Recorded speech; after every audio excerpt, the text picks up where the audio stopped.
चतुर्भुजो जगन्नाथः कण्ठशोभितकौस्तुभः पद्मनाभो देवगर्भश्चन्द्रसूर्यविलोकनः जगन्नाथो लोकनाथो नीलाद्रीशः परो हरिः दीनबन्धुर्दया सिन्धुः कृपालुः जनरक्षकः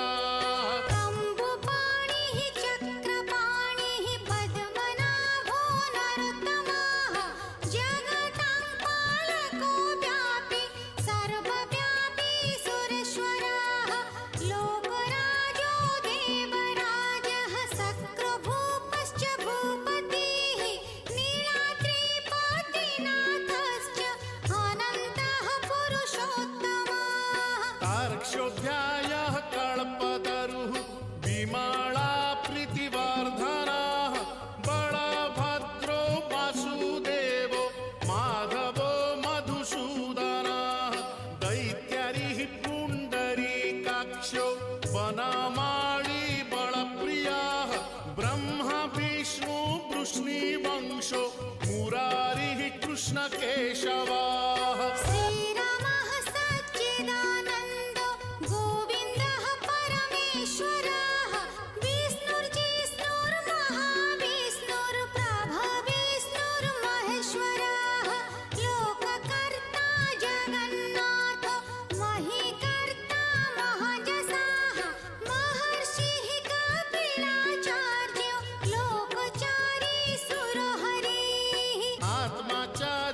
जीवपालश्च शूरः संसारपालकः एकोनेको मम प्रियो ब्रह्मवादी महेश्वरः द्विभुजश्च चतुर्बाहुः शतबाहुः सहस्रकाः पद्मपत्र विशालाक्षः पद्मगर्भ परो हरिः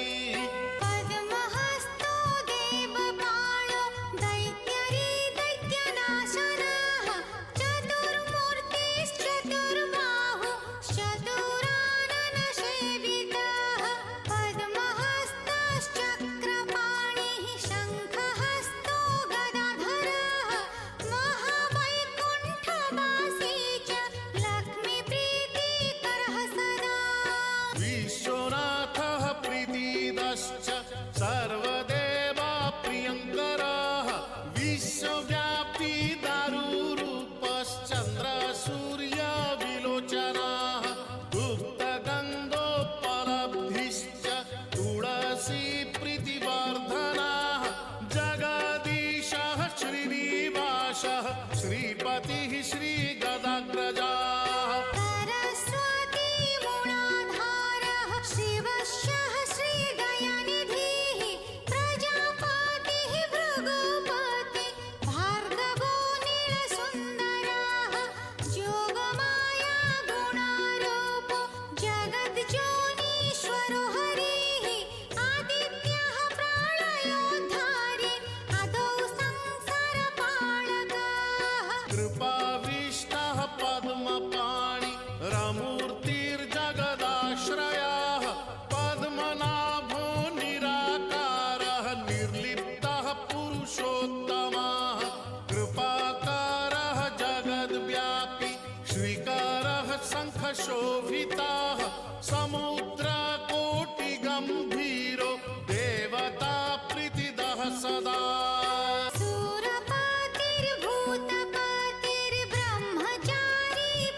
स्वधाकारः मत्स्यः कूर्मो वराहश्च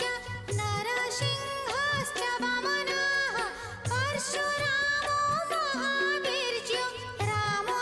दशरथात्मजः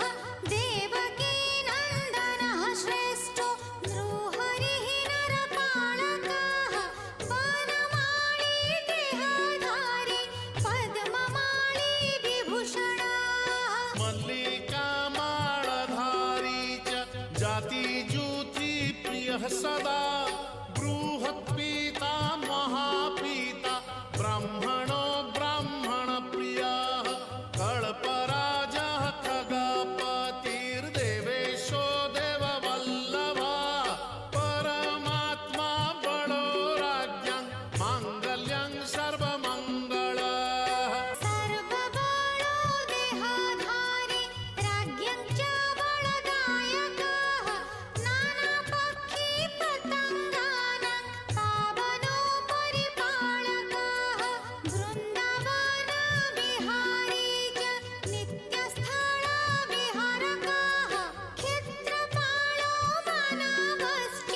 भुवनो भवपालकः तत्त्वं रजस्तमो बुद्धिरहङ्कार परोपिता आकाशङ्गः रविः सोमो धरित्री धरणीधरः निश्चिन्तो योगनिद्रश्च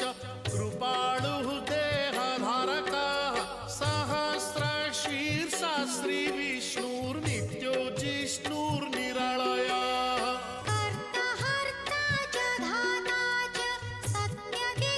सत्यदिख्यादिपालकः कमलाक्षः स्वयंभूतः कृष्णवर्णो वनप्रियः कल्पद्रुमः पादपारिः कल्पकारी स्वयं हरिः देवानां च गुरुः सर्वदेवरूपो नमस्कृत्यः निगमागमचारी च कृष्णगम्यः स्वयं जसाः नारायणो नराणां च लोकानां प्रभुरुत्तमः जीवानां परमात्मा च जगद्वन्द्यः परोजमः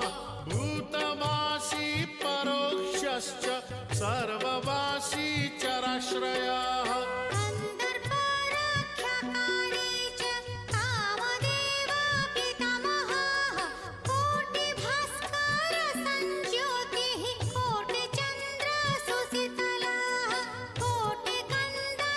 कोटिकन्दर्पलावण्यः काममूर्तिर्बृहत्तपः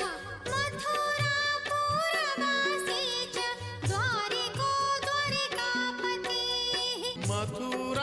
मथुरापुरवासी च द्वारिको द्वारिकापतिः वसन्